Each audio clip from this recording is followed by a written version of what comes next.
Hello everybody, welcome back to the Learn Dota 2 League, Season 13, Week 5, Hunter Bounties, Pata. Last game we have to do this week, thank God for that. It is currently like midnight on Saturday, so this will be fun for me. We've still got Randy, we've still got Dragon. I still can't call him Derforgan because we signed a contract when he was in the Randy Memorial. Smile. And yeah, last match, Pata learned that the Pause 1 Death Prophet doesn't work anymore, and they're going to have to try something different this time. See what that something different is. Interestingly, no snap in.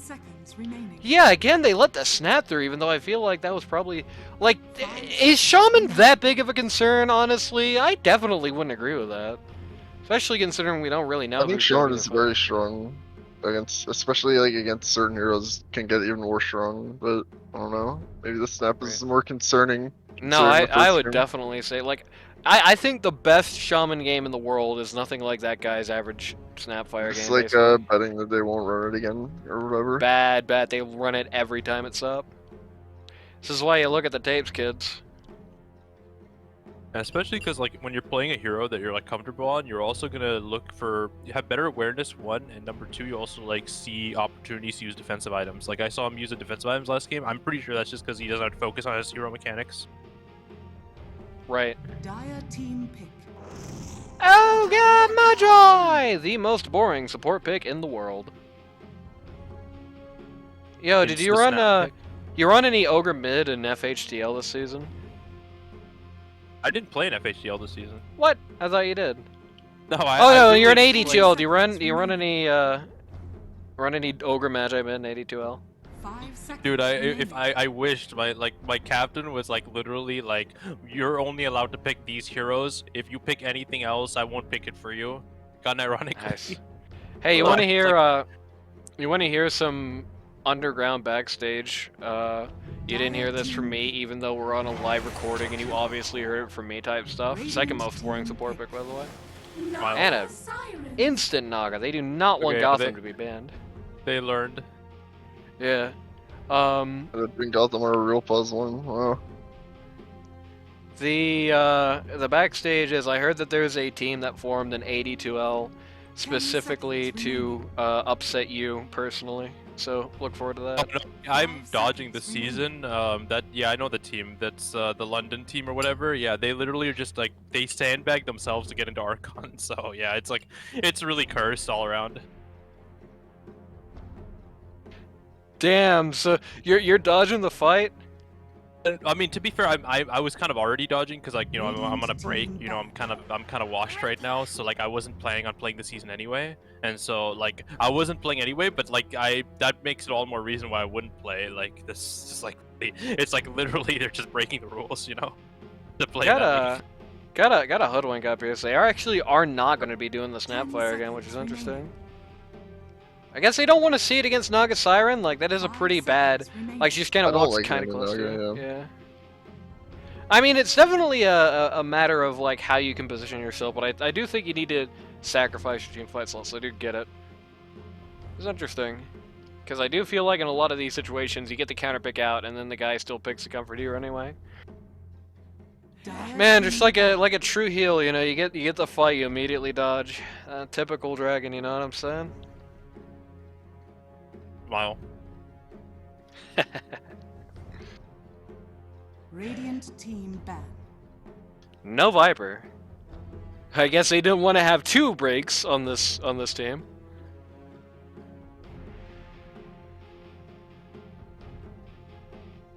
I mean, are they angling for something that can be broken? I don't feel like it's a good idea in the hoodwink anyway. Dire team ban. Yeah. Yeah. I don't know. Weird. It's a strange ban, honestly. The spirit is gone. I can tell you this, as a guy who plays a lot of heroes that are broken, I do think the hoodwink break is like harder to actually comparing the two. The hoodwink break is way harder to consistently like get off on the right person in fights versus the Viper goo. Yeah, that's probably true, but it's also more consistent because if you have a way to stun and then set up, they can't run out of the break. They're just like always broken. But you can just have like a support get down Mr. President for you. Dire team ban. Yeah. It's all about the coordination. SF? This meta? Serious? Trustful likes it. But it's Oh, like sure. it's such a dog shit hero, especially into like, you know, I don't know, like into these heroes you don't want to play as SF. It's really awful. You know what would be really funny? If Hunter Bounties picked SF, Naga killed SF, like in the old, SF explodes and Naga dies from it. That That's would be funny. hilarious. Actually, yeah. This is a. 10 seconds remaining. I don't like it. I mean, I guess it's okay. I guess Naga specifically is okay. I think, like, any other ult like this in the world, and I would be losing my mind right now, but I think Naga and Mars is probably okay. Like, the Naga setup for the arena is fine. Like, yeah, it's fine. We You saw in just this game. you sing everybody into a really bad position, and then in the arena, then stop the song, and they all die. Honestly, you do? Timber saw any game right now. 45% win rate.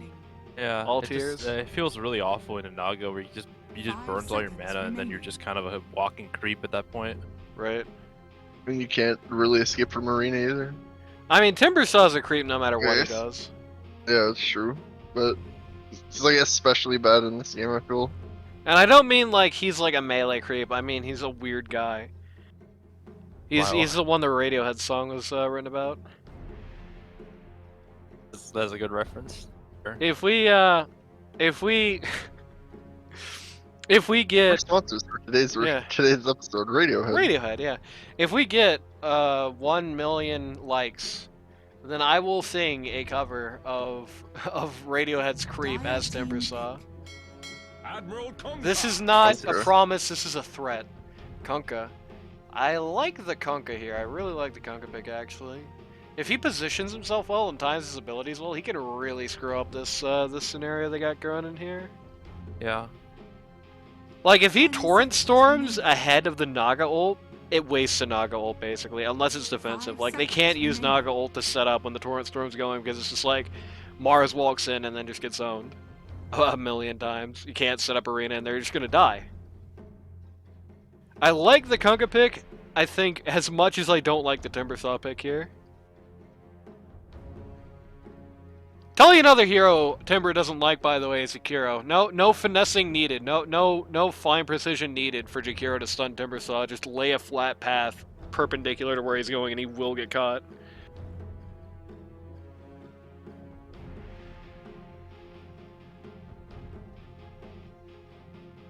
Radiant team back. We doing this again? We're no, They've because learned, Gotham's playing or is Naga. this some Pepeganism again? Gotham's on Naga, so I don't know. Maybe it's Yeah, because probably they're is trash doing against their this less guy. picking support. So they've learned. Less pick 10 balls 4, let's seconds go. remaining. 5 I think seconds Quap Circle's remaining. last pick Pause 4 a couple weeks ago. They also picked Pause 4 after Pause 1 last pick, second last pick. It was bad because it's like they have the they're on Dire. They have the exact same pick ban here, so they picked Wraith King first in this second pick round, and then picked Lion after. I was not happy about that. Dire team back. Enigma is gone. Radiant team back. No Ursa. It's Pause 4 Medusa. Pause for Medusa. No, Blue Jays not on this team.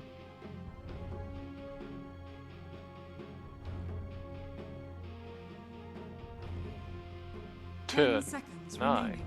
8. Hunter Bounties really does not have much reserve time remaining for the 5 last ban, seconds. the last Dire pick team here. back. Oscar is out. That's really interesting. Radiant team pick. They really clearly have no idea what this PI lineup is going to look like. PL gets banned, they don't want to see that again. I mean, it seems like they have now an answer for the illusion, so they need an answer to just basically remove the Death Prophet / whatever support they pick now. I think Kunkka 10 is seconds remaining. decent enough. Answer to the illusions if he gets any Dire sort of team farm. pick. Phantom there is. Assassin. Yeah. So you need every team needs basically backline jumper and a frontline fighter. You have Kunkka in the frontline fighter, so PA is the backline jumper now, so that works Yeah. perfectly. pretty good. It's like either your mid is supposed to be a backline jumper or your pause one's supposed to be a backline jumper, and so 10 they filled filled that that gap up. remaining. Just have to either have PA not get arenaed or have somebody 5 standing seconds outside. remaining. Like a blink target outside the arena if PA gets cut. See, you kids should be using actual war terms. Where's the goddamn skirmish line in this description?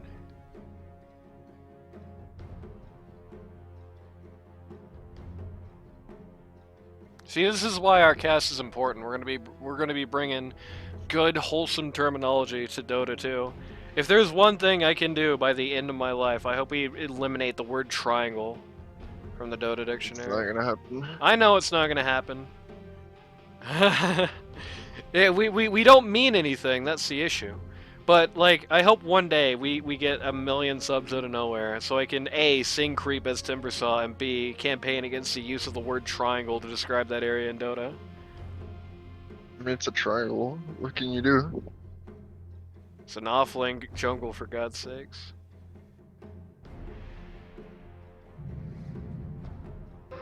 And there's a much better thing you can call a triangle in this game. We got a Rubik going on. It is a pause for last, I believe. Okay, this is like literally the worst Rubik pick I've ever seen in my life. It doesn't. It's not good. Like What you the can hell steal, are you steal? You can steal Conka spells, I guess. That's about literally it. He's gonna Yeah. steal dagger, you know, he's gonna steal blink strike. So let's blink in as onto a PA as Rubik. Ogre spells actually aren't bad as Rubik now because like Ignite just fucking burns off like 90% of your goddamn HP bar. I know there was a pro game today where you saw like, you know, Rubik picked basically just to steal Firestorm from Bitlord repeatedly, and this will be sort of the same idea.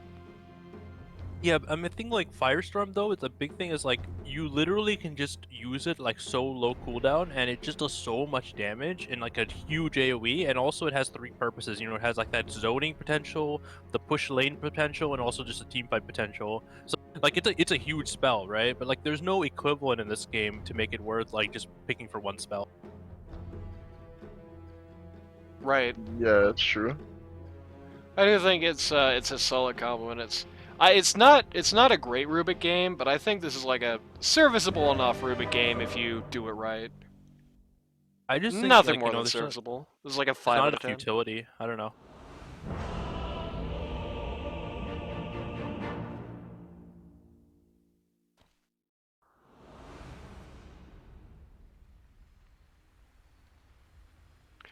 If only there was Rubik Fizz damage trait in the game, so you could steal dagger and just kill somebody with Prepare it. for battle.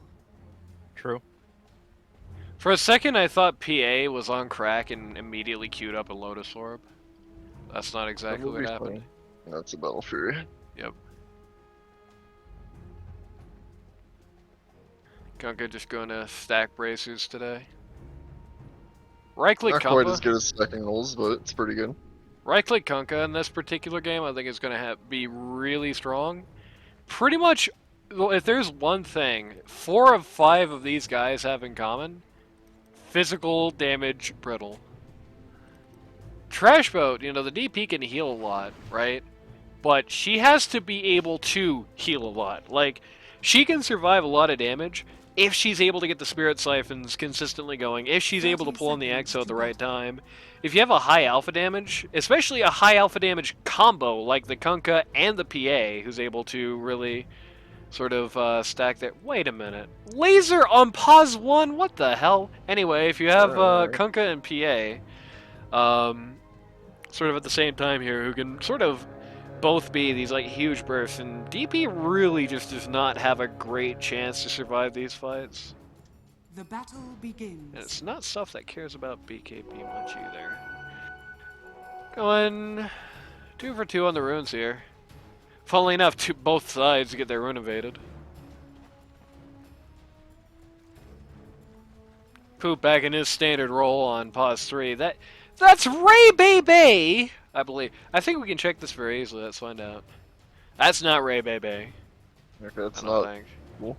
Maybe it is. I don't know. Wait, It's hold on. someone. Easy way to check. That is Ray Bay Bay on pause 4. What in God's name is going on here? This is the wackiest team in LD2L history. I mean, it's what they do every game. They literally swap roles Ray constantly. Bay Bay is usually the exception to the rule. Like, you usually do not see... Like, we saw Ray Bay Bay go off pause 1 in week 1, and we haven't really seen it since. Like, one game week 1. Masterfully denied. Masterfully done. Not even a Ray Bay Bay getting on all the action. So for those of you keeping score at home, you know, Laser, who last game was the pause 2, is now the pause 1. Jumpman, who was the pause 4, now the pause 5. Captain Virile was the pause 5, now the pause 2. Timbersaw, Poop, was the pause 1, now the pause 3. And Ash was the pause 3, now the pause 4. Literally everyone moved.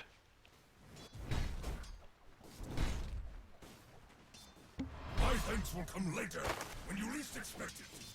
Alright, everybody in the audience, make sure to not expect the Mars thanks so it can come out faster.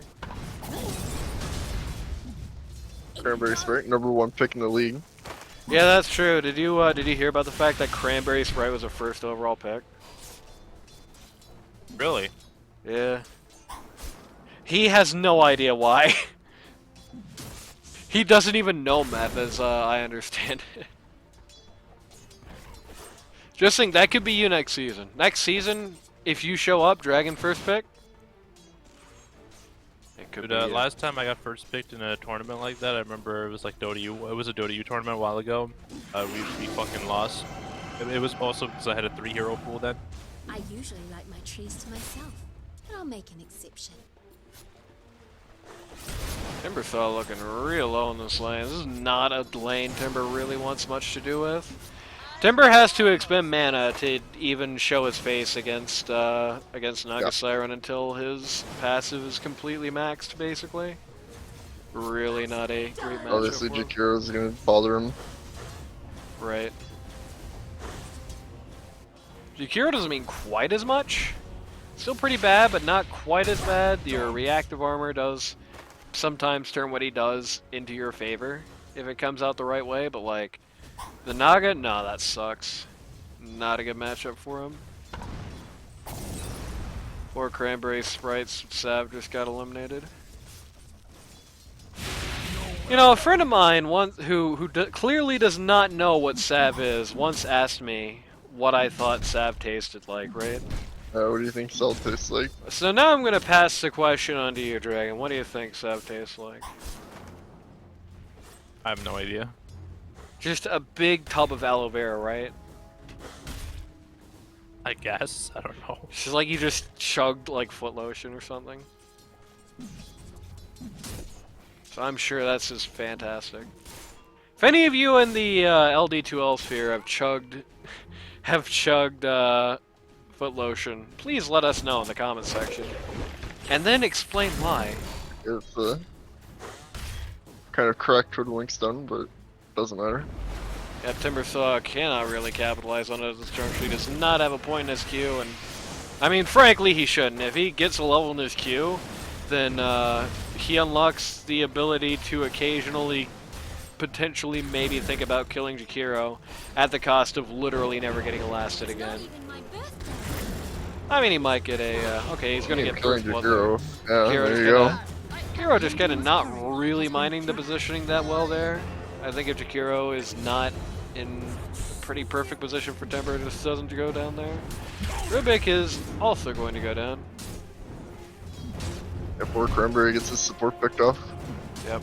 So one big thing is Mars. You're no lane expert as Mars, that much is certain. Certainly not in a lane like this. Not the best matchup for him. Like, can you? Let me look at the stats and think about it. Wait, Kunkka has 0 denies him in. Is this real? I mean, based on what I saw, he's literally just kind of walking up, hitting the wave, and then leaving. So he doesn't fuck with the DP at all. I mean, yeah, Bulwark. Bulwark could definitely make this a lot more playable, but he has to go more into than this. I had to put all my IQ to work on making that determination there. Oh, Timbersaw has a soul ring.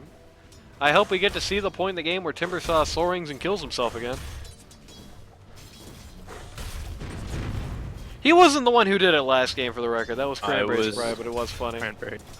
Yeah, we have seen at least one time in LD2L the Timbersaw classic of just soul ringing at like no HP and killing yourself. And I remember that because I told the story about seeing that happen in a game on air. It was like me and Osel were just watching a game offside, and Timbersaw. I was like, "Oh, Timbersaw's about to pop soul ring and kill himself," and then he does it like 1 frame later, and Osel's like, "What the fuck?"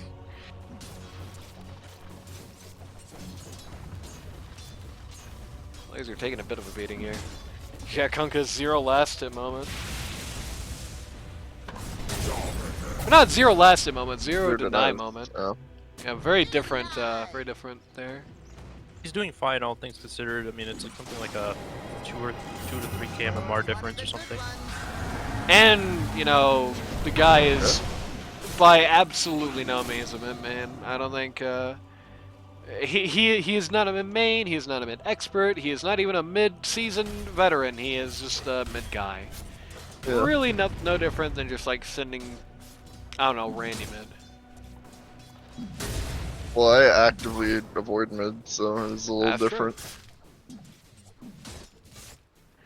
Nothing different than sending Tyrant mid. Hashtag got him. Hey, whatever happened to Tyrant anyway?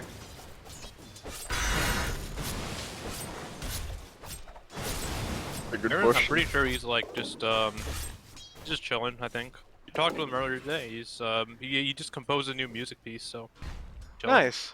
Yo, if Tyrant wants to be a megastar, definitely send him over to LD2L next season. Dude, he's higher MMR than me now, so you know. Yeah. Take that for what it's worth. Yeah. If your boy ever wants to be a megastar, definitely send him to LD2L, because I can tell you this much.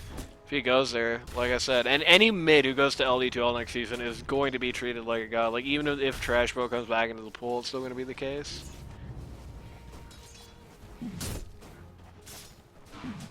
Aaron still has that, you know, small hero pool problems. It's kind of his biggest weakness, I think. Right. Unfortunate On those sphere. heroes, he's mega cracked. I think I said this the last game, but I just want to reiterate. You want to know how many actual career mids we have playing mid in this season?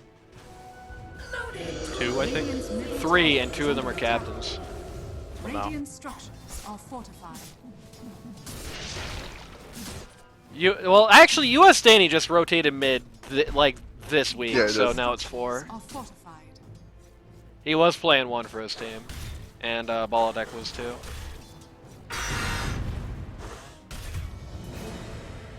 Oh, let's see that again. What do we show mid and oh god, Yeah, you just dies instantly. Death Prophet moment. That was like one of the fastest 100 to 0s we've seen without like a Yep. stun or 100 to 0 ability really involved in the process. That hurt. Ogre Magi getting pretty messed up here. Never mind. It's a really weird Mars because it's like you can't really kill the ogre because he's like way too tanky to do anything to. Radiant's bottom tower But then is like under if you go on attack. PA, the ogre just makes it a lot more annoying. So you Right. don't have a good go in this lane. It's kind of unfortunate. Yeah, I think the game plan in this particular lane is just go all in on Bulwark and just pretend you're Dragon Knight for a while. Just be a blunt object looking at the wave. And make sure to be using that to soak up daggers. If you do that, PA definitely can't kill you, so you avoid that happening to you. Me, I know how you handle such Swing and a miss. Oh, Timbersaw just randomly died at top while this go is happening. We'll go back and take a look at that after we see this fight. Rubik just gonna go down, just cannot take the cumulative effect here. LaserGoesPewPew is covering this really well. Very right, gonna use the first arena to just try and force a decisive victory for him, but he just can't do it! Unfortunate. That's a nice man fight there. Ouch. Do we really want it? Do we really care enough about the hoodwink to go that far back? Probably not. Okay. Dude, actually 300 to Battle Fury. He's so close now. again, an amazing performance for like a barely 1K player. Yeah, I actually mentioned it. The rumor came out on the last cast. We talked about it in the post game. I don't know, but I am going to stir the pot for my own amusement. Nice. I'm gonna This say guy's the like, it's like smurfing or something. Yeah, so there is like rumor, innuendo, underground current about this particular man being a Smurf. Dire's top No tower true, is under no attack. clue the veracity of it. Hell, no clue even really the source of it. So don't go witch hunting for who's talking crap about the friend stack, because you ain't gonna find anything. But the whispers are starting up about this guy potentially being Earthsmay.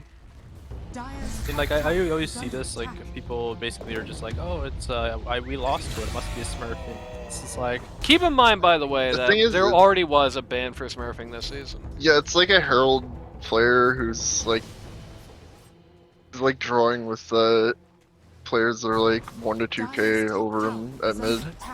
I mean, you could look at my games and you see the same thing. Like I'd be playing against like some ancient player in like a pub and I'll be like even or winning. Does that The make you a difference smurf, is you know? that you're Yeah, a support you know? main who's been getting support coaching, or not support main. You're a mid main who's been Mid main, getting yeah. mid coaching for a very long time, and Dire's bottom Laser tower is under attack. not that. Most I don't distinctly know, not who cares? that. Yeah, I don't know. I don't know the truth. Who knows the truth? Not me. I'm not the guy who investigates that. That's up for Mr. Greg, Mr. Claire to figure out for us. But I don't know. The rumor is swirling, so you might see another disappearance. It would be funny to have 2 different teams get on with this Smurf in this season, and it would certainly happen with the team, the friend stack that insisted they all go with each other that nobody's heard of before the season. Like, it really did not make them look any less suspicious on that front. Trash broken to pop X, so just clear out this tower solo. Cranberry Sprite going to take the express train to hell. Yep. Pretty good homework And shot there's, coming in here. looks like yeah, tech buy. Yep. About cat today. Pretty good. It's a funny story. Time, you know. Some people think that time is a circle, right? Time is circular. It would certainly be the case here because we're looking at pretty much the exact same scenario to end lane phase here as we were last time. You know, before PL comes on top. In the net worth part of the chart, you have Trash Boat and then all of the Hunter Bounty cores. And then a big goddamn gap, and then Cranberry and Gotham.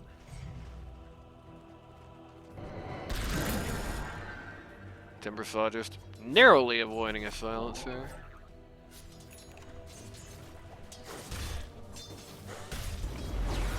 Dire's middle tower is under attack. Gotham is going to take a lot of damage coming off of that. But now Timbersaw is going to take considerably more damage. Boop is going to be... I believe that's the first time a core on his team has died. Oh no, that's the second time. He was the other one sad day for And him. then PA was killed, so. Right.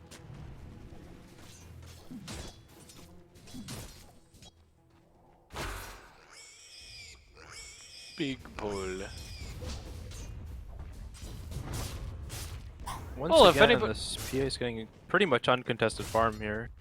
If anybody wants proof that a sub 1K core can do well, this game is a great Dire's example of bottom that. tower is There you under go. attack.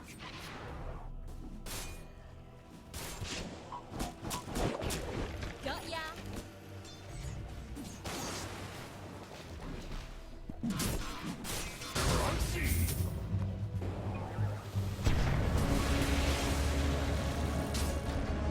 Captain Odd Viral go is in here. a bad spot with the boat, man. Well, the boat almost neutralizes it, but the trash boat is not going to be smashed by his own family members and barely gets away last second. I think if trash boat gets hit by that, Kunkka gets out of that. Yeah, probably. But you can't kill trash boat with ghost boat, alright? That's not how elemental weaknesses Are work. fortified. Dire's bottom tower is under To kill trash boat, you need like psychic boat, Radiant's You middle need tower has fallen. ground boat. Dyer's I can like top a tower go is up under top attack. here. What else is poison type weak to? Okay. Almost CPA. It would have been super sick. Dyer's bottom tower Stun comes out on the Ogre Magi. I believe PA is still in Oh my deep God. trouble here. Well, Yeah. shit, okay, yeah. Completely eliminated. Really good. That was a really good macro by PVC pipe there. Like everybody is so trapped in this little area. The tree's in a very awkward spot. The creep's not close enough to get to. They really just boil Ogre and PA alive. Well timed ult there. I think Meph supported it well as well.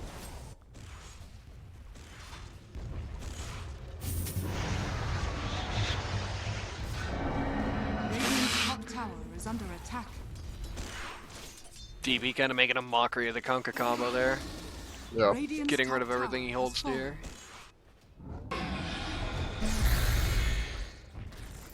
Meph now has Timber Chain. He can Timber Chain, but Timbersaw himself can't. But sure. Timbersaw himself going for the shard here. That's actually a bit of a risky proposition because it's like one of the worst things Rubik can steal if he gets it. Like Rubik Flamethrower is really nasty. This is such a dumb fight. I love this. This is funny Rubik gameplay. Yeah, this is some true paganism here, you know. Classic. And here comes. Oh my Oh, God! The no, arena is dude. so unnecessary. Rubik.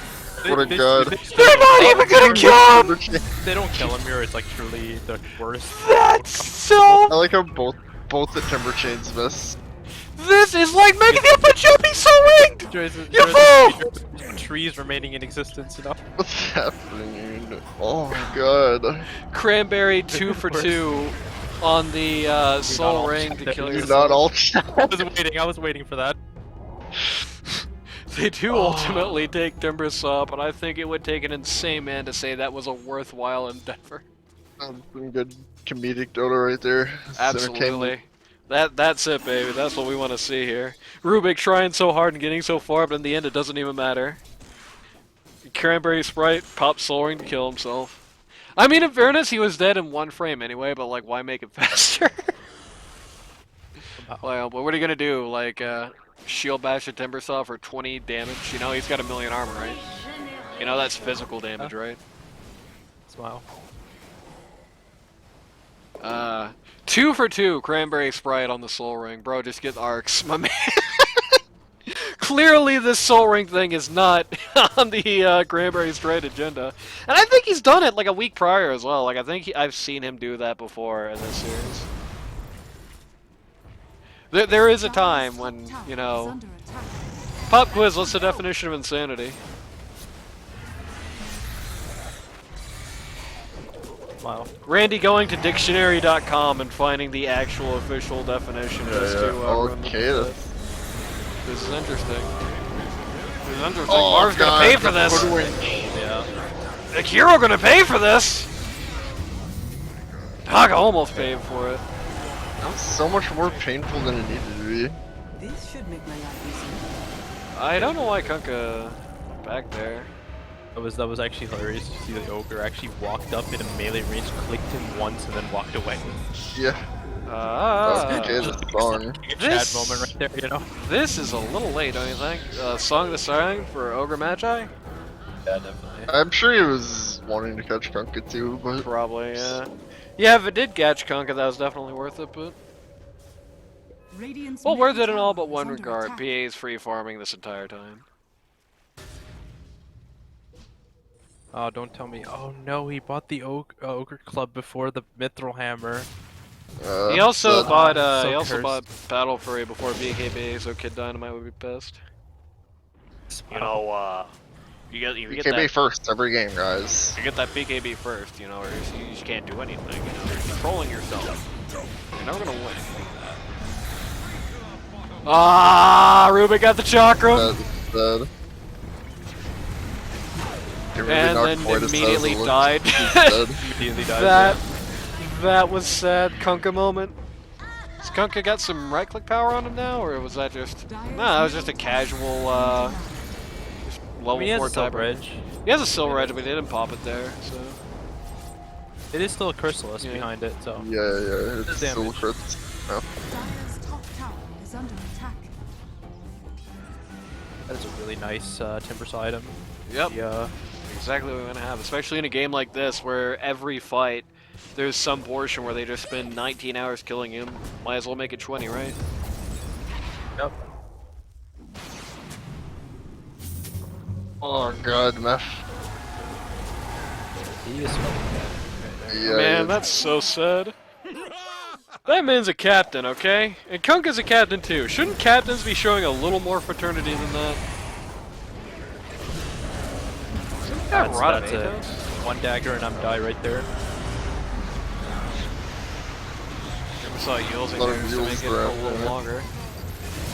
And PA's here. Oh god, He's yeah. been poking Blazers this there. whole fight. I think he can now commit on this Naga, I'm pretty sure. Yeah. No saw. Or Oh, got it out. before the song even Oh, goes off, okay, yeah. I'm sorry, okay, Gotham. well, that's the disaster. Sorry, Gotham. I mean, Rubik he is just- alive, but he wasn't during that fight. He just is so small that was his respawn timer. That's 5-0 Tower is under attack. for Hunter Bounties. That ain't no good. I mean, the way that this PA is like team fighting just shows like he's definitely higher MMR than he seems, but then the fact that he built Ogre Club before buying Mithril Hammer to build the BKB just shows that he's like not high MMR either. So it's like, it's a toss up, honestly. I don't know. Schrodinger's be- MMR. Tower is under I'll He may just deliver be good my at certain things, my personal opinion on this subject at the end of the game. It'll be fun. We'll have a big debate over it. Then we'll fight each other, and we'll cry, and we'll never talk to each other again.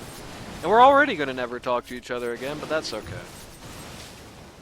Oh, why do you think we're gonna debate on this? Like, I don't care. I don't have Of an course opinion. you are. It's gonna get so heated too. It's gonna be the best TV. Dire You can debate with Dragon about it. Smile. Can we get a soundboard for Randy to like force him to argue with it? I'm like, guy's a bastard, and you just hear Randy be like, I disagree. Why do you say that, Randy? I think you're stupid. Yeah. Like arguing with a YouTube poop. Yeah. I think that happens in North of the North. So you're Oh getting my your God. ideas from good places. Strike that from the record. I don't even want to unintentionally make a Norm of the North reference. Please tell me they go all in on the Hoodwink illusion. No, that's not the Hoodwink illusion. Never mind. That was a Naga illusion. Yes. Any item updates here? Dire's Any new top items? tower Let's find is under out. attack. Not really, no. Yeah, that's Naga's- the same. Buying Silver Edge, okay. Marv has the armlet, which I don't know if he had last team fight. I don't think he did. Steepy Silver going for Edge that plate Naga? meal. What? Fuck. Yeah, it's for the PA, but like, I don't know. Why would you just buy MKB? Yeah, like, Or even Surely. get Blackthorn? So wait, hold on now. What now? You can get Wait. you can get Bloodthorn on Naga to counter the PA, because it gives True Strike to everyone. yeah, like you don't need Also, you don't need it's Silver Edge. It's also nice because like you have a Mage Slayer built in, which means you now are just like a little bit more tanky to magic damage, which Illusion Heroes always want a little bit tankiness to magic damage. Everyone is more tanky against magic damage if you use it right as Naga. Silence comes out on Timbersaw, but not before the principal skill does. Regeneration. So I like to call the death match on mid, the endless Yep. standoff, instead of actually acquiring map objective. Yeah. The turbo mode. This ain't good. Very I'm good pretty sure start there's for just this, too but- many oh, to kill, though. the hoodwink stun into the arena sure makes it suck a lot more really quickly. Okay, Conk is dead. That's a dead Rubik as well. Dead cranberry sprite. Oh, it's like He is coming in through the top of Is this it- fight, maybe? That is a nice pushback there. That's not too. if it was a little closer to that might turn into a disaster. Instead, it's just weird. Gold change favors Dire there. No Looks surprise, like he has it's 3 and 4 rather than 2 and 3. he has Deso coming on courier on for PA. This is big. This is really good. big, actually. He could kill these guys if he sees them here on this timing. They wouldn't know. Yeah, because DP's there. Yeah, this looks really walk free, out. actually. Knife goes out. Yulf comes out. He's in a raw TP. That's TP goes out. Yeah.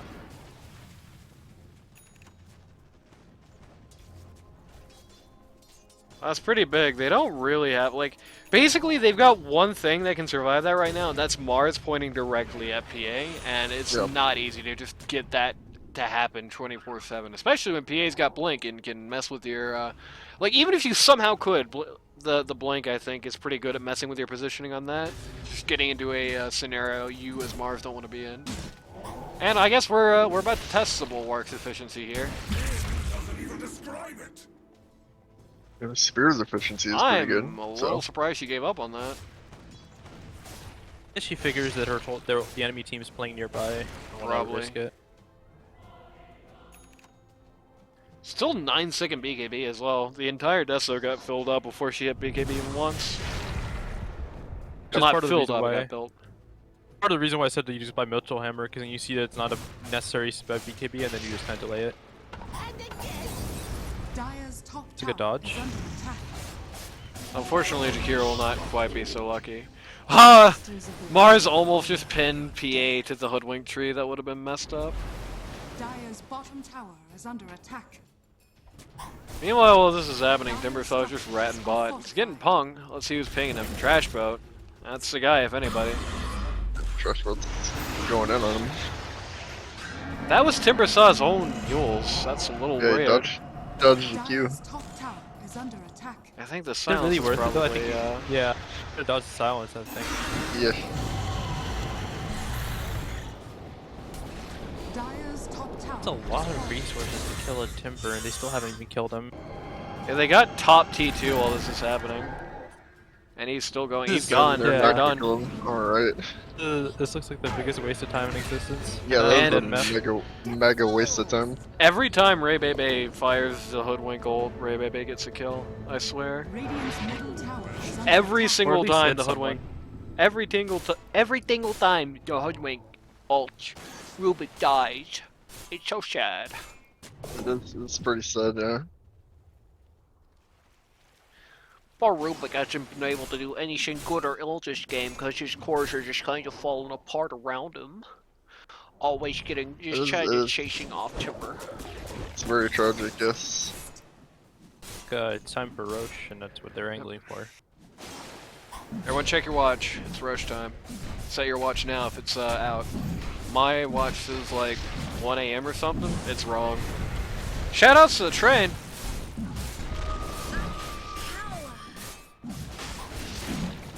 Dragon, what's your opinion on the train? Most important character on the show or what? I like the dire scan after Cranberry already looked in there. This is a nasty fight. God. The PA, man. It's Really awful, actually. But I think this Jakiro is just gonna get destroyed in like literally 2 seconds. Stayed BKB for Actually, second life, which Cranberry is is good. going to die in 2 Okay. seconds. Not so Only good, problem- but he's still dying. This doesn't work. Yeah. Only It doesn't seem to problem. realize it's physical damage coming out of the ghosts and not magic damage. That or just a dramatic overestimation of her own ability to tank there. Hoodwink has bought back into this fight. Stun goes out here. The ice paths See if I can are get out. complicated. Now he's just gonna get full healed on the Trash full healed boat on just the dodges DP. the Hoodwink ult. What a crazy fight. These fights are mad. Ultimately, I would Bushwhack say is that's still on, or- pretty bad for Dire, or pretty bad for Radiant. I mean, Dire lost more guys, don't get me wrong, but having PA die there was pretty big, and the fact that neither Kunkka nor Timbersaw were really able to do much about that did not help matters. Uh-oh. Well, now they're about to lose. No, never mind. Nope. What? Dire's bottom Why tower did- is under attack. But yeah, I'm surprised he didn't just sharpshooter there. It would have killed Meph. That would have been funny. Oh, that was Rubik's Force Staff. Okay, okay. Yeah. I thought Hoodwink. It looked so perfect. It looked like Hoodwink just blasted Mars out of danger for no reason.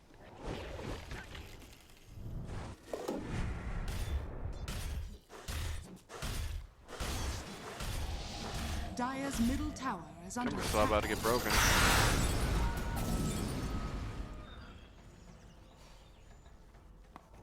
Not really sure why they could see her there. She was way out of bounds this century. Double damage. Double damage. Bounty. Okay, that's very scary now. Yeah.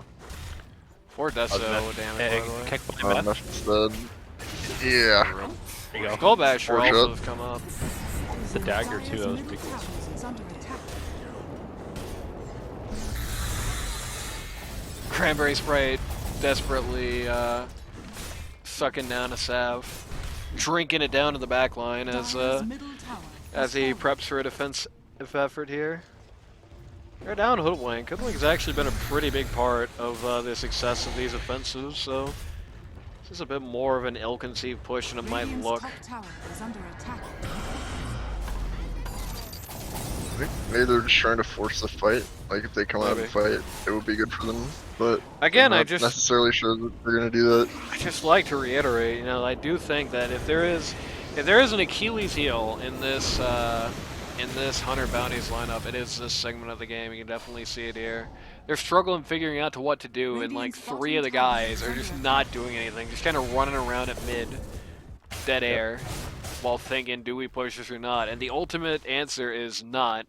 Having really accomplished nothing and staying there, the ultimate answer is not. If they TP'd out 2 minutes ago, nothing would have changed except they would have used their More time fun, more efficiently. Exactly.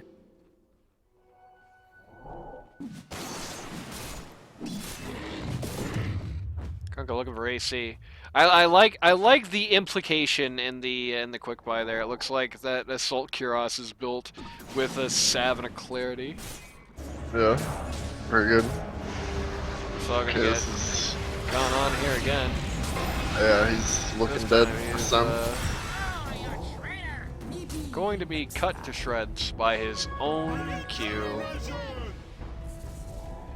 I don't know what Timbersaw thinks he can do all alone that deep at this point in the game, but if he thinks he's gonna 1v5 when he has like not even 100 more net worth than their guys, like, sorry to say, that ain't happening.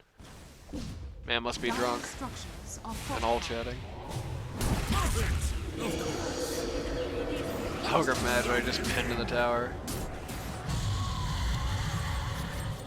Nails inside the tower where he can watch his West die.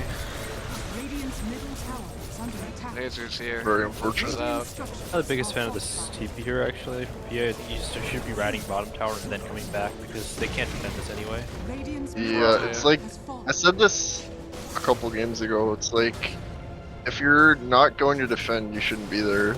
So like if you're just standing behind the tower watching it die, like what are you doing? You're not using your time. In fairness, Not I'm pretty doing sure the anything. game plan on PA there is just wait for a support to come one step Yeah. forward and then just evaporate with the knife. Right. So it's better in this specific situation. This ain't good for than Trash if- Boat. Oh, okay. He's Oh. isolated, but like they're not gonna realize that. Right. Right. Yeah. Thing to be favored by the They're gods. Two playing with ships like less than the very net. little vision here, so it's not great for them. You just gotta make these aggressive plays with the pause one.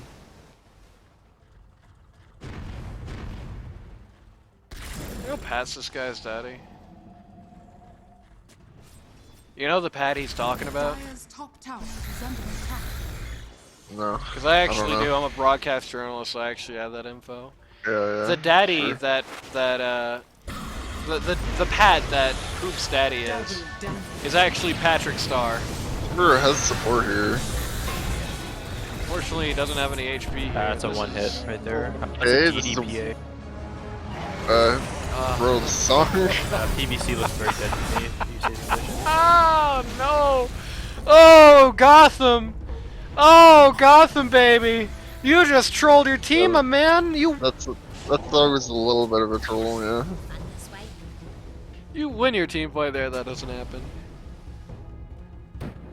Dire's bottom tower Timbersaw is will under now attack. just eat this bot tower,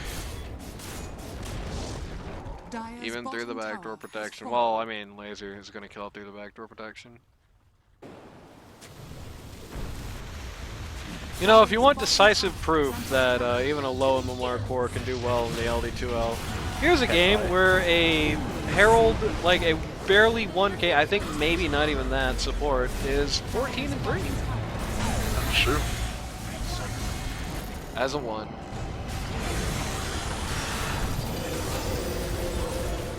And of course, I'm stirring the pot. You'll get to hear the real thoughts after the match, so you better goddamn listen to it, huh?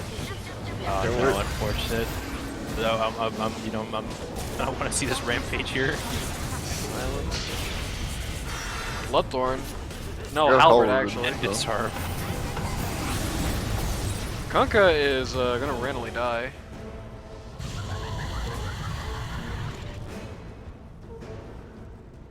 Organized retreat on behalf of Hunter Bounties here. They only lose Kunkka in the process.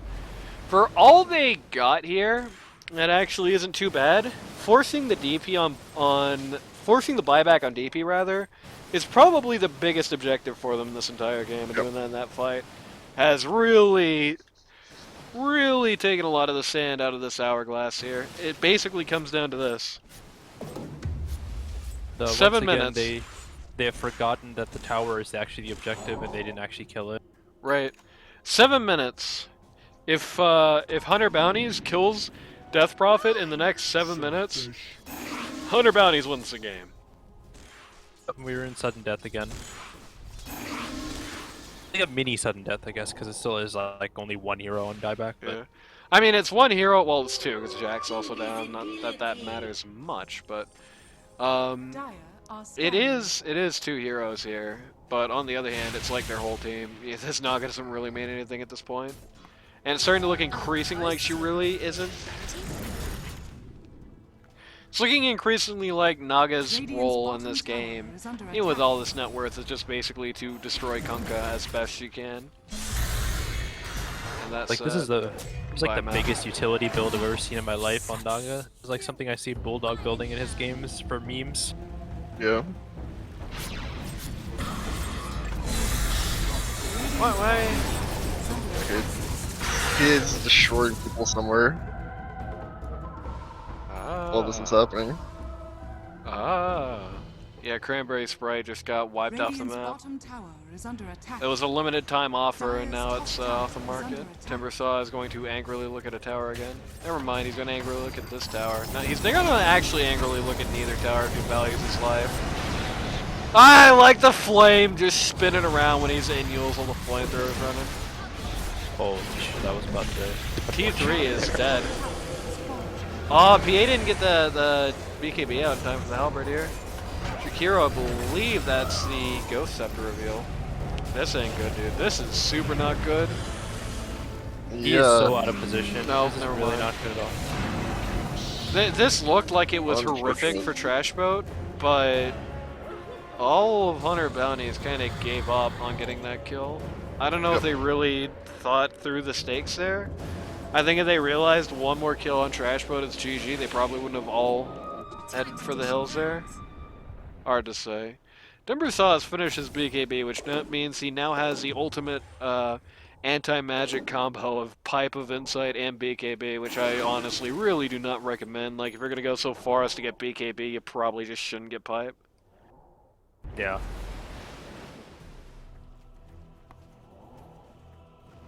What does it do for you here, really, at the end of the day? Song, walk out of the arena, Jackal, I think- Rubik. So it isn't bad. It doesn't do This anything game- as it's a death prophet though, which is the biggest issue. He really needs a Lotus Orb this game, I would think. Radiant's top tower Honestly, is it's under not something I say much for a pause 3. I don't think this is actually a bad Blade Mail game for him. Just given on how things have gone so far, I think I would have gone Blade Mail over the BKB this game. That's kind of a wasted BKB, unfortunately. Yep. That was a 9 as well. Pretty much down the tubes. Very Naga sad. Siren trying to solo Rosh up here. dude. Soloing Roshan, meanwhile. Really slowly. Are they gonna discover this? I think they are. Maybe. Structures are fortified. They have to Saw ask is- questions. yeah, Why is Timber the, Saw is just walking right in. He's gonna get arenaed for it though. Without his BKB, no way to survive it. Kunkka very optimistically goes for what looks like a very low health Naga Siren, but it's actually illusions. A real Naga's fine. Boat coming in. This is a could be huge a big boat, boat. actually! That's pretty good, yeah. 2 dead, 3 dead. Oh god, PK is killing everybody. Only Trash the boat Death the last Prophet to fall. survives. Disarm. Oh my god, the stun! The Centaur screwed that so much! If the Centaur stun doesn't happen, I doubt DP lives, but it's definitely a lot more likely now. PA is going to very quickly kill his Rosh. Honestly, I wouldn't even bother. I think I just go win right now. Yeah, you can just push, honestly. But then, you know, it's like 3 seconds, so whatever. Gonna leave the shard here, though. Okay. Being gonna be about to become a fan of knives? Answer is... Probably yes. At least I hope. It's PA really is good going for him. to sit on the shard and not do anything with it.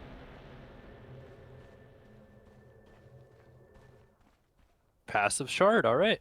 Dire's middle Very nice. tower. I mean, that's what you do. You just buy the shard, then you don't do anything with it, right? It just happens. On one hand, they did lose a lot of time finishing out the Roche for an Aegis they probably didn't need. On the other hand, I don't know if it was enough time for it to matter. All the waves are in a great spot for them right now, except bot lane. That they just don't need to care about that. PA is officially a fan of knives. Dire's bottom barracks are under attack. PA looking to fountain farm here. This is not a good idea. You're not so ahead you can do that casually. If I see my pause one doing that shit, I will literally ping them until they fucking hit the tower. Patches. Dire's bottom barracks. Pat, I don't think you realize what you just did. He just GG'd before the enemy GG'd. It doesn't do anything. Dire's middle tower. Cancel probably. Okay, that's... Pretty sure there's some like Every time Hoodwink ults, dude, literally every time, I Every time swear to God, this it is the does, saddest Rubik. Sorry, first time playing organized game. Trash photo's not happy.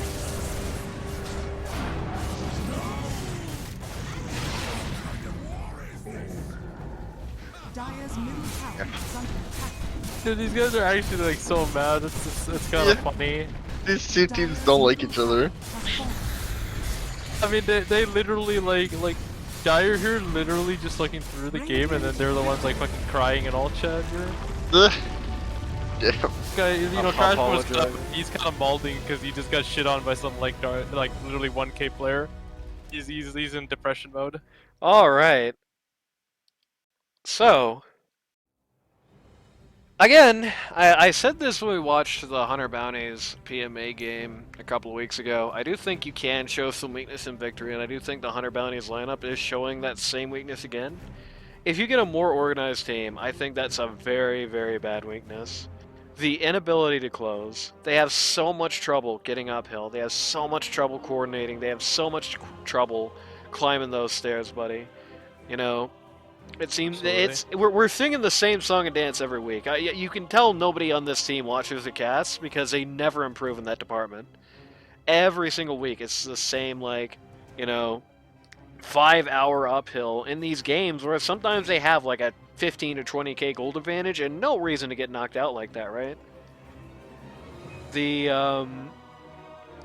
lineup here, I think, if you play this game again in a reality where the Naga Siren is just going to handle it a little bit better and the itemization is going to make some more sense, I think it really, really hurts Hunter Bounties doing this. Like, Yeah. if we have the if we have just a little bit more organization from Pata, I think the strategy just doesn't really work out that well for them. I think first and foremost, something to counter the PA would be nice. I mean, not like they could have really predicted it. It was the last pick, but you got one Ghost Scepter, you got one Halberd, and that's it. And the Halberd had to come out on Trash Boat, and that sucks. You never want to have to buy that as a pause to. Yeah. Unless it's like very crucial to how you build. Yeah, ideally you're supposed to build that on the Mars, and then you're supposed Right. to have like another option to disarm on the mid, something like E-Blade or something. In this game, it's not ideal to buy E-Blade. I think you need really ideally the item that needs to be happen is you need to have a Bloodthorn on the Naga. Like that's like required pretty Right. much this game. Yeah, the itemization, the organization on Pata really did not go out well for them. I think the supports showed themselves well. We saw some really interesting Rubik gameplay and some really interesting Yep. Jakiro gameplay, which means that right now I think Pata is in a pretty opposite situation that a lot of the LD2L teams are. They have a pretty good looking support line. Every game we see Pata in, we just see some very interesting stuff come out of Meph and PVC pipe. Downside, every game we see Pata in, we see Gotham not doing great on the 1, we see Cranberry doing okay on the 3, we see Luke's being very binary on the 2, like either he goes 26 in 1 or doesn't do anything. That's pretty much what we're looking at with Pata this season, right? I mean, what I see from these two cores specifically, because like I know both of them. Yeah, Trash Boat's a stand-in. Yeah, so like especially with the supports, like the real problem with how they play is PVC one, he's basically a pause 6 player. He doesn't buy anything. He just kind of dies. Like that's his role. He just uses spells and he dies. And I think like playing that style of support just doesn't work in these like low MMR games. You have to play very aggressively as a support and kind of acquire your own agency in the game. And I think the problem with Meph is he tries to do that too much. So because he tries to do that too much, he essentially overestimates his actual ability and then he feeds a lot. So like it's kind of, they have like literally the two opposites in the spectrum in terms of the supports. I think if they were more aligned with each other, where they kind of play off of each other and then they kind of buy items to complement each other, they actually would have much more impact, and the other cores would have essentially something to fall back on. Because I feel like the big thing with this team, like if their cores don't do their job, there's no fallback option. Their support's just gonna get wiped along with the rest of the team. I actually am going to counter-argue against that. I think having the divergence in the playstyles like that is actually fine, because I'll just call a spade a spade. Like, we have 12 teams in LD2L this season, and I think 8 of them have the problem of the supports both being, like, pause 6, right? Like, it's a very Sure. common thing here. And I think to that end, having a balance where you have somebody who's going to be, beating the drums, trying to go to war here, and you have somebody who's going to be trying to be a bit more defensive, trying to be a bit more like Vision and shot calling oriented here.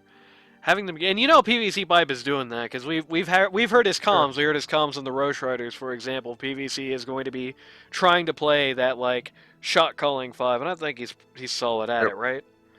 I think what I'm trying to say more so is I think you need two supports that are going to be aggressive. I think like playing a weak support, it doesn't necessarily work in these games just because it's so easy to kind of just get caught up with bad positioning and then just kind of feed. That's just like how it is. I know this like personally from my own experience if I'm trying to play like pause 5 in like a ranked game or something, if I'm playing some like passive support that's there to like play defensively, most of the time I'm just gonna be in the wrong position. I'm gonna get caught out. I think it's just like really hard to position yourself really well. Like a lot of the pros, like the big things that make them like very, very good. Like you look at No-Tail when he was playing pause 5, you look at like any good pause 5 player, they play a very, very thin line between aggressive and non-aggressive, and that's really hard to do consistently. And that's something that I always respect. I think it's like really hard to play good pause 5, and I think it's not worth kind of taking that effort to basically master that. I think just playing something that's like willing to be aggressive as a support on 5 is just much more useful in these games.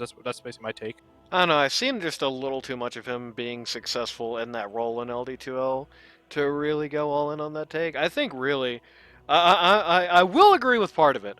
I do think the itemization on these guys need to be calming more with the itemization. Like especially, we saw it in that first game where you had, both guys build Yules, neither guy builds Force Staff, and that just doesn't go well for them.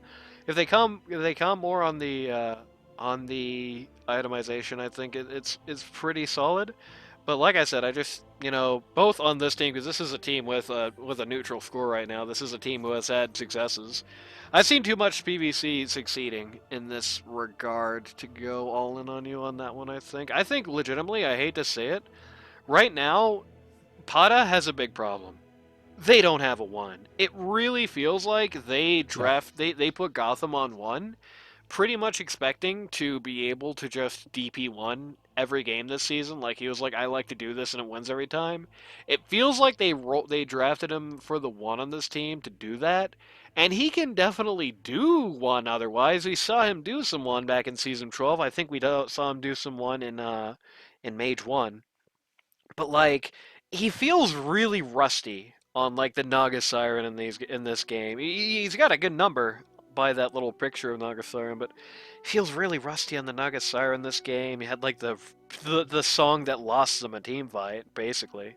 That didn't really go well with him. I think Gotham might be a little bit rusty. I think he needs to get a little bit in shape with some of these heroes and, you know, the closing weeks of this season if Pada wants to get back on the board. Cranberry Sprite needs to stop hitting Soul Ring and dying, and I know that's, like, funny, but, like, I really mean it. I do actually think Cranberry Sprite sometimes is, like, costing himself the early game, the all-important early game on 3 on some small mistakes like that.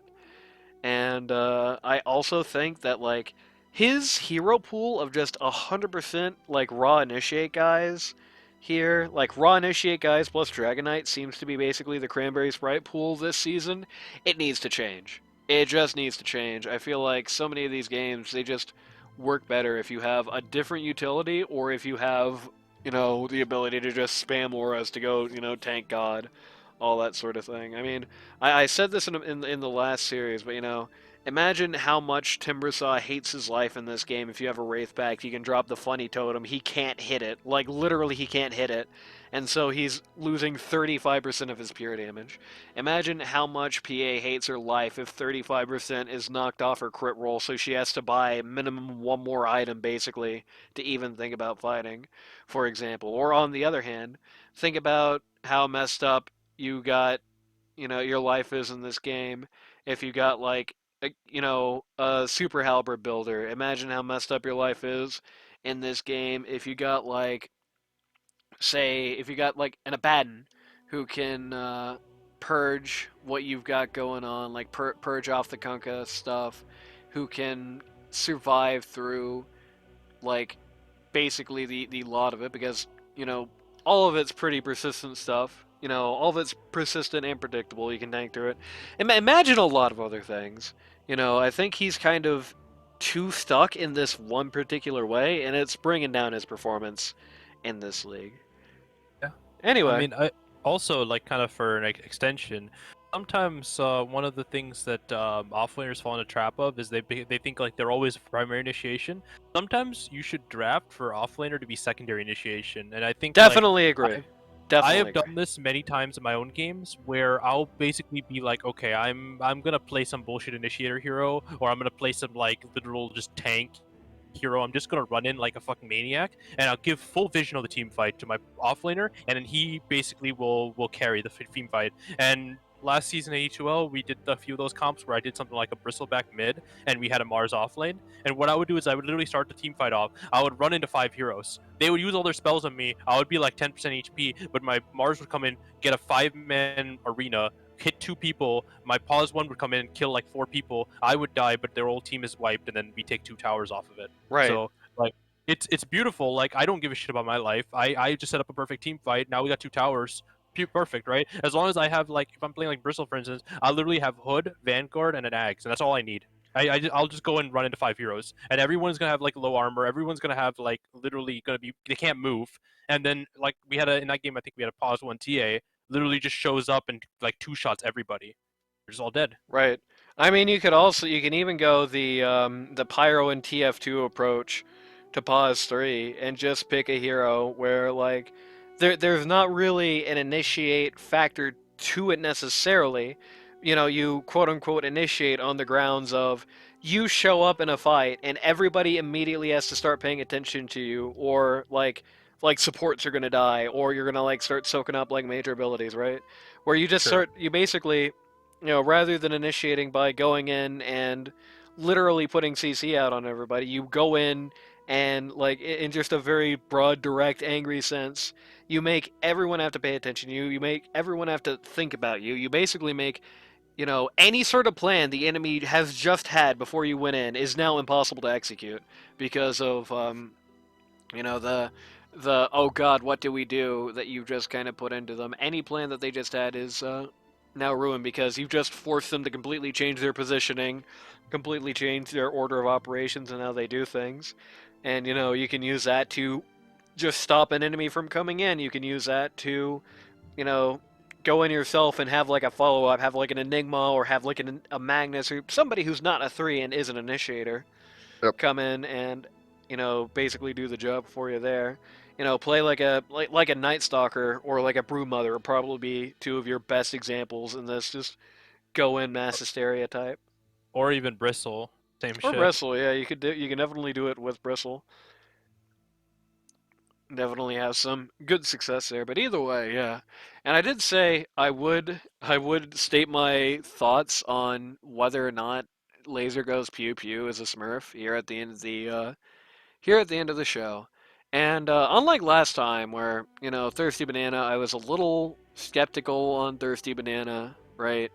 I was kind of on the fence here and there, just you know, maybe, maybe not, because sometimes he would just have these really rancid-looking games, and even when he did well, it was like always on these simple heroes or what have you, right?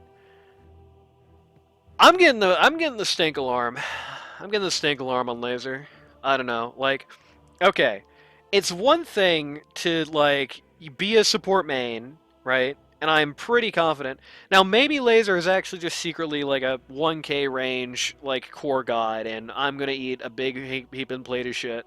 And if that's the case, I will fully say I apologize to this guy in question. If this guy actually does have the pedigree, if this is what he's training for, I apologize in advance. If he is like, you know, running predominantly like, you know, if that's what he's learned on. It still is like, it seems like a higher level of play than what he should be, but you know, that's not quite unusual.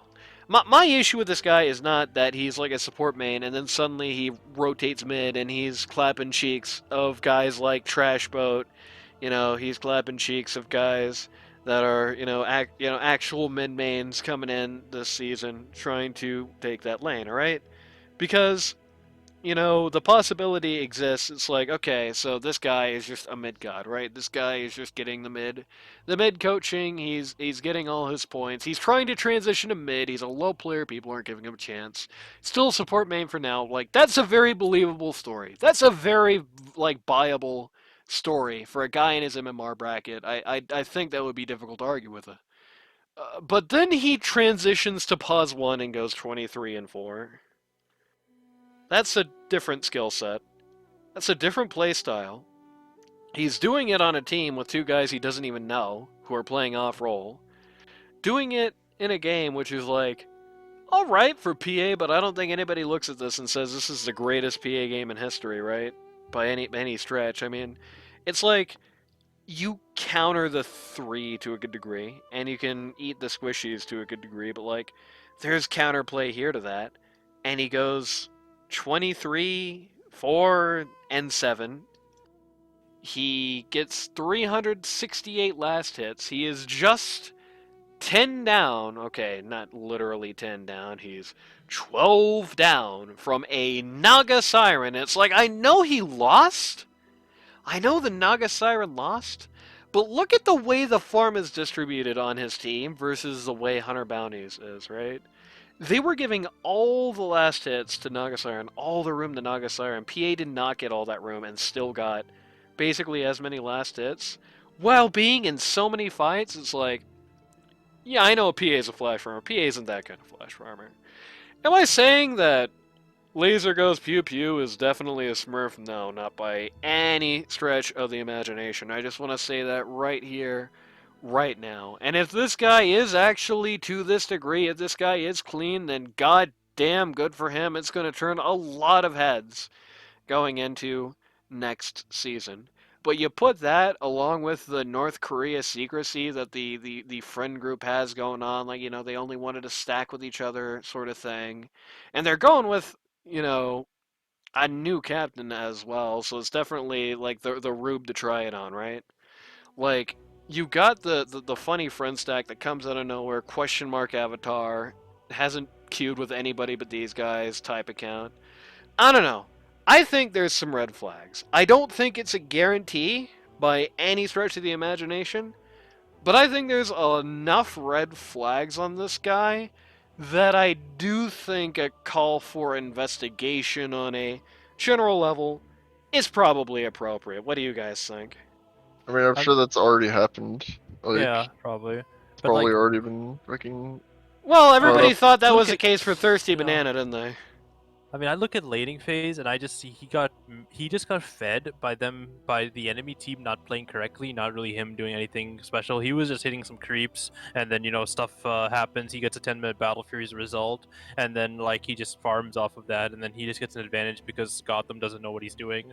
And so he just out farms him and basically kills him every chance he gets. And then the supports are also just playing completely out of position 90% of the time, and so they just feed. It just looked like a perfect storm of circumstances where he just gets this like huge kill store, but in reality he just played correctly. And I then it's mean, just everything was presented to him nicely. the Gold fact of platter, the essentially. matter is, he's still farming efficiently in the mid game. Like I said, farming more efficiently, really, than the Naga Siren. I mean, 368 to Naga's 376. You're doing like way better than a Naga Siren. And if you're watching the minimap in that game, the Naga is doing the farming portion of it right.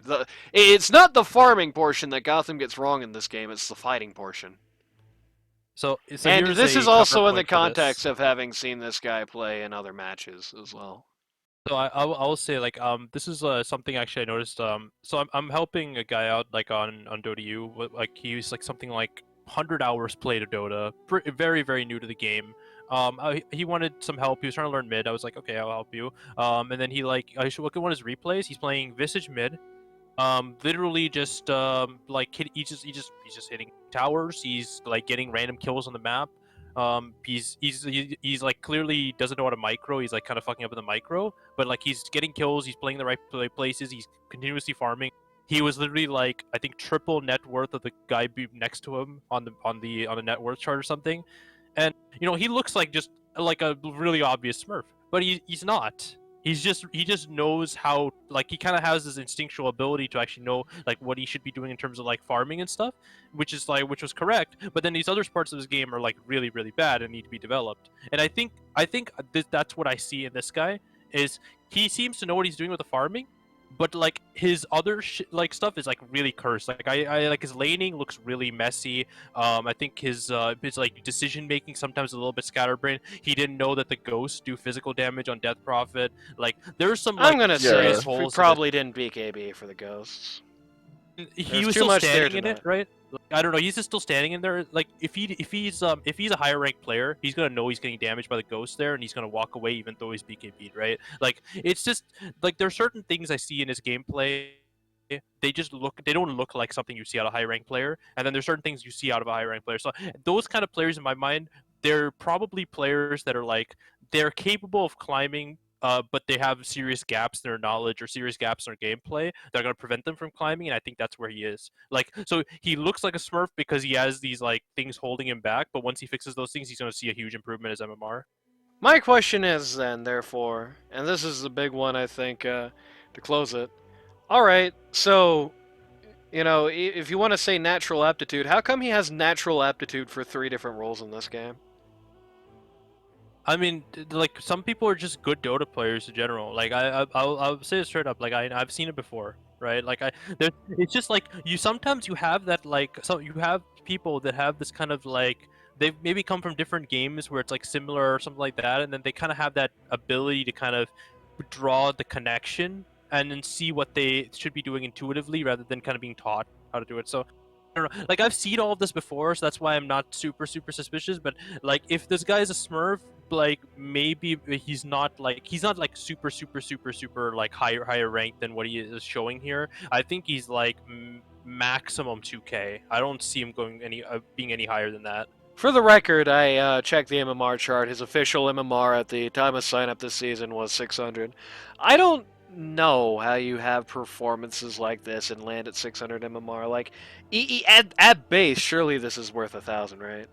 Yeah, I mean, maybe he's just not playing ranked. I think that might be the bigger issue, right? Maybe he's just like has this account. He just plays with his friends. He doesn't play ranked. He just plays unranked, and then he's gotten better, but it doesn't reflect his MMR.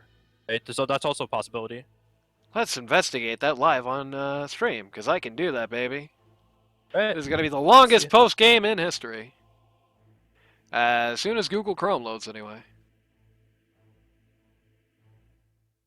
Hey, while I'm doing this, if There's you a- or somebody you know wants to learn Dota 2 at a casual There's or a more funny competitive little level. story as a kind of Okay, go extension ahead. in 82L this season. In 82L this season, there was a guy in Archon League who signed up, and I think he was, like Legend 2 or Legend 3 or something. And he was basically at the cap on MR. And after sign up, like he'd signed up and he was playing ranked continuously before that. He signed up, kept playing ranked after that. By playoffs that season, he hit, I think it was Divine 2 or Ancient 5 Divine 2 or something like that. And then they like called an emergency meeting with all the admins and they had him forcibly removed from the league. And I was like one of the people that was like actually against his removal because the guy was like legitimately like he did nothing wrong. He's playing he signed up when he had a chance to sign up. He didn't stop playing ranked after that to kind of hide that he was, high RMR. He kept playing ranked continuously. He kept climbing. He never stopped playing ranked. He pretty much played continuously. Made no attempt to kind of hide that he had climbed MMR. And then they just kind of casually were like, "Oh yeah, you guys are in like the finals. Okay, this guy's like looks like a Smurf. Bye," And then they kind of just removed him, and their team lost as a result. And I think like that is like super, super, super. That was like one of the most cursed things I've seen in my life. But for reference, I had played that team the week before they removed him with that guy mid, and I played against him mid, and even then I was like, this guy shouldn't be removed. This is like completely unfair. So that's why I always hate when I see people getting removed in leagues. I think it's just like you find out either before the season starts or you find out after the season starts, and then you take action. You don't do it like during the season because it just fucks with the whole team chemistry. Like they spent a whole season together, kind of playing together, and you just suddenly like remove the person. Like it's just kind of cursed. Like if it's first few weeks, fine. If it's like really late in the season, it's like really like it just disrupts everything. Right, yeah. I can agree. Alright, so I found a few interesting facts about this guy on his Dota buff while you were going into that. Sure. First off, I'd like to point out, and this is a bad sign, the very first match that he gets queued into ever in his Dota career, which is incidentally in 2013, right? He's immediately placed in the high skill bracket in a match he only loses because somebody immediately abandons. That's his first ever game. Okay, wait. So is this very high skill or high skill? High skill. And keep in Okay, mind high that's skill- 2013. Okay, In okay, so 2013, there is high skill, and that's it. Provide some context on this. High skill back in 2013 was actually 2.5k to 4k. So that's actually like a legend average game. That's like the default that they used to put you at when. So if you started playing Dota and then you basically like chose the option that you played Dota before, it puts you in that bracket. And So that's the context for that. to give you an idea of some of this guy's early games, his first real game where somebody doesn't immediately abandon, Quap 8-3-14, second game Necro 9-4-19, Luna 8-4-6, Necro 3-5-14, Marana 9-8-21, Naga Siren 19-1-20. The let's see, 1, 2, 3, 4, 5, 6, seventh game this man ever played was a Naga Siren game. A Okay, that looks a little Naga bit Siren cursed then, yeah. game where he is getting mega fed. He has 164 last hits in 41 minutes. Is this a high skill game as well? In fairness, no, this is a normal skill game. Okay, then It's 13 what to are the- 45. Can you see like if any ranks are showing in that game? Let's find out. I think everybody who's in the, because this is still 2013. Everybody who's in Yeah, this so game has it'll since be- quits. They're not ranked. Fortunate. Yeah, 19-1-20, 164 last hits, 586 GP and 625 XP per min, 20k damage as a Naga Siren in one of his first 10 games. What's his overall win rate on the account? That's the funny thing. You look at these early matches and you see these massive Mondo, like, crazy, like, kill streaks. You see these crazy, like, KDAs. And it continues for a long time because this guy has a lot of matches. His win rate is 45%. And as far as I can tell, I can actually filter it here. Let's see. I think I can That filter might it be here interesting anyway. to look at, because like if you see the losses were all kind of suspicious, then you know that he kind of threw games to fuck with the win rate. Right. Yeah, it looks like outside of like 2 or 3 matches, most of his ranked matches were in the lead ups. Most of his ranked matches were in the lead ups to tournaments opening. He just kind of looks like he just kind of Okay. queues some matches, Are and it's there some. large gaps in like the match history, or is this like continuous? Is he playing like consistently? Sometimes there's large gaps. Like it'll just The randomly large quit for gaps are like 2 or 3 years. Yeah, the large gaps indicate that it might be a Smurf account, because like you wouldn't take breaks like that and then suddenly come back and then do consistently well, right? Does that make sense?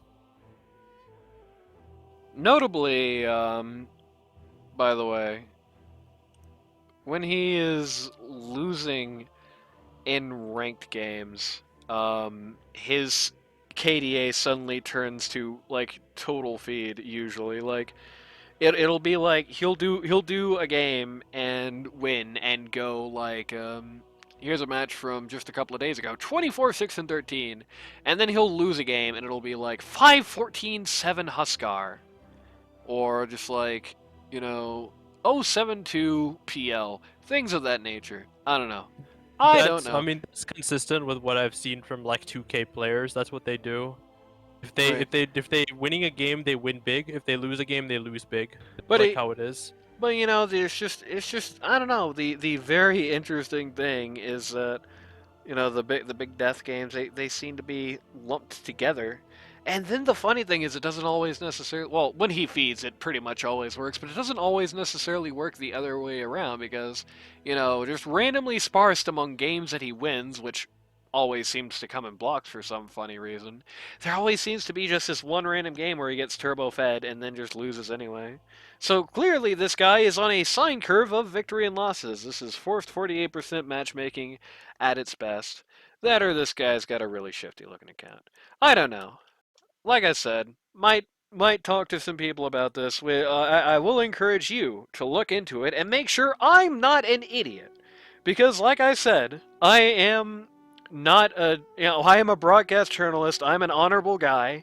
If I am talking mad shit here, if somebody investigates this guy, like really properly gets down and dirty and investigates this guy, and he comes up clean, then I'm a total asshole, and I called this guy out for nothing. I just Blame, think at the blame very Dragon. least, I just think there's at the very least enough for a proper investigation here. Are these guys Somebody like who's better at this than me. playoff bound, or are they kind of Yeah, just they're like 100% guaranteed for playoff no matter what happens. They could O2 for the rest of the season and still get it on. okay? It's a little cursed then at that point, just to basically to like start removing players. Like I said before, it's just like I think like if you At if the you do very this, least, it give the feels guys like very justice and retaliatory, right? It feels e- very retaliatory. e- Oh, e- you guys are doing well. Fuck you. No. even if like we want to say don't bother at this point looking at them until after the season's over, it's like at least do it then so this can't happen again, you know? Exactly. Yeah. I mean, At like least do it between then. seasons, absolutely.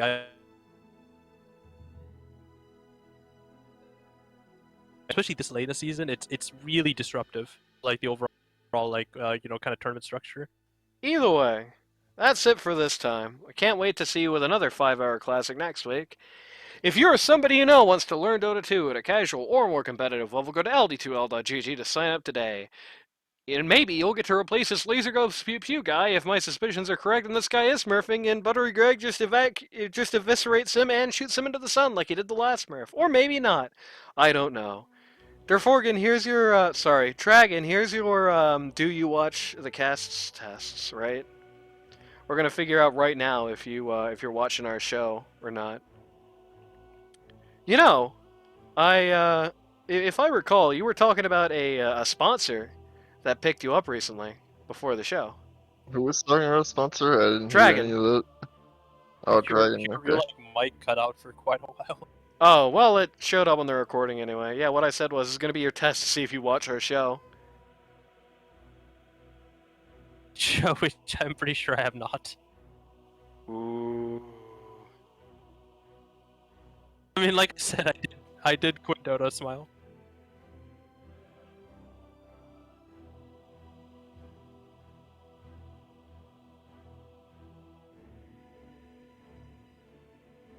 I don't know, I maybe got cut off again.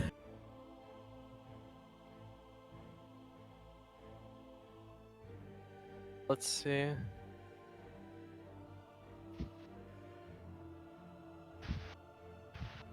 Dragon coaching, smile. Alright, we'll see you next time! The most cursed thing in existence, to be fair, so. You and Trash Boat are gonna be on competing networks this season. Alright, we'll see you next time.